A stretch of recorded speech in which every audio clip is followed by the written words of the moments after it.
આણંદ સ્થિત ચરોતર એજ્યુકેશન સોસાયટીની ડીએન હાઈસ્કૂલના વિદ્યાર્થીઓ દ્વારા નિર્મિત કૃષિ રોબોટને પ્રથમ ઇનામ પ્રાપ્ત થયું। કૃષિ રોબોટ ખેતીમાં લગભગ 8થી વધારે એક સાથે કામ કરી શકે છે। વિદ્યાર્થીઓ ખેતી પ્રધાન દેશની જરૂરિયાતને ધ્યાનમાં રાખીને આ કૃષિ રોબોટ વિકસાવ્યો, જે ઓછા ખર્ચે અને વધારે સ્પીડમાં કામ કરી શકશે।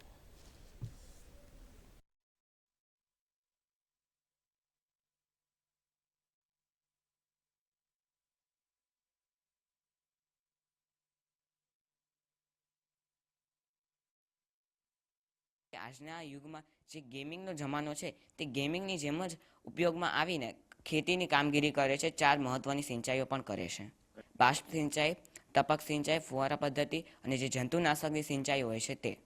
અમારો મોડેલ કૃષિ રોબોટ હતો, જેમાં માત્ર તે સિંચાઈ નહીં પણ તે વિવિધ પ્રકારની નીંદણનાશક છે, જંતુનાશક દવાનો પણ છંટકાવ કરે છે, જે ફ્રી ઇમરજન્સ દવા આવે છે, એટલે કે પાક ઉગ્યા પહેલાંની દવાનો પણ છંટકાવ કરે છે।